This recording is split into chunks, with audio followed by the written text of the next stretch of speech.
سرطان کولوردال یکی از عام‌ترین علل مرگ و میناشی از سرطان در آلبرتا است. بیشتر موارد در افراد بالای 50 سال و بدون سابقه خانوادگی این مریضی است. سرطان کولوردال سرطان امعای کلان یعنی روده بزرگ یا راست روده است.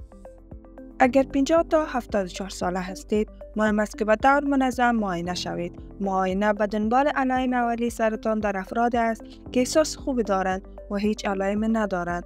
معاینه بهترین راه برای یافتن زود و هنگام سرطان کولوردال در زمانی است که تداوی مؤثرتر است. اکثر سرطان‌های روده بزرگ به صورت توده‌های به نام پولیپ در دیواره داخلی روده بزرگ یا رکتوم شروع می‌شوند. همه پولیپ‌ها به سرطان تبدیل نمی‌شوند، اما بعضی از انواع آن با گذشت زمان ممکن است. سرطان کولوردال و پولیپ در مراحل اولیه ممکن است سالها بدون علائم وجود داشته باشد. با معاینه منظم، سرطان کولوردال را می‌توان در مراحل اولیه پیدا کرد. بسیاری از انواع پولیپ‌ها را می‌توان قبل از تبدیل شدن به سرطان از بین برد.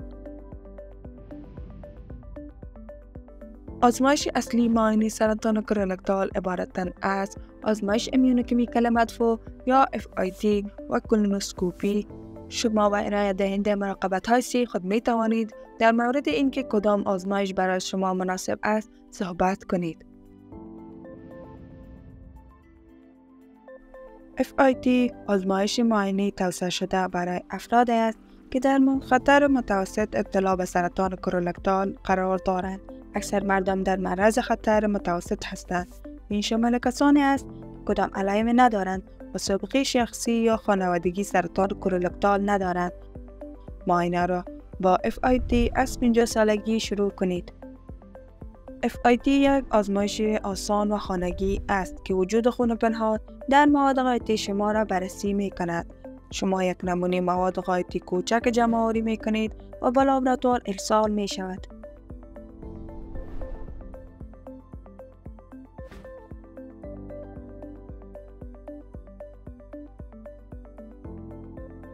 اگر نتیجه FIT شما غیر عادی است و این معنی است که خون در نمونه مواد غایطی شما پیدا شده است. این ممکن است به دلایل مختلف اتفاق بیفتد، در حالی که اکثر افرادی که نتیجه غیر عادی دارند سرطان ندارند.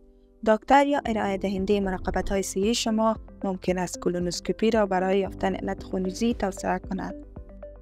با نگاه به اعداد، اگر 100 نفر پس از یک FIT غیر عادی کولونوسکوپی شوند، حدود 2 تا 3 نفر مصاب به سرطان کولوردال تشخیص داده می شوند.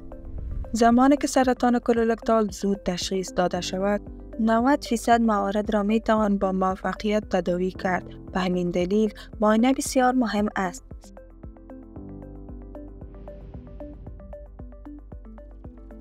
کولونوسکوپی آزمایشی است که برای افرادی که در معرض خطر ابتلا به سرطان کولوردال اند توصیه می شود.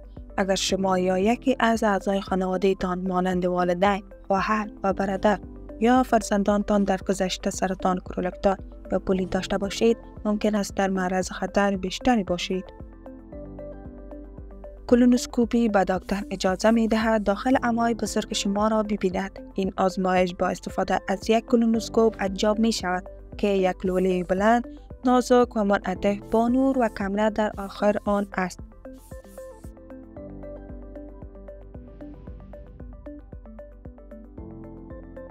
به یاد داشته باشید هرگز علائم جدید از جمله وجود خون در مواد غایطه، تغییر در عادات روده، درد شکم یا کاهش وزن بی‌دلیل را نادیده نگیرید.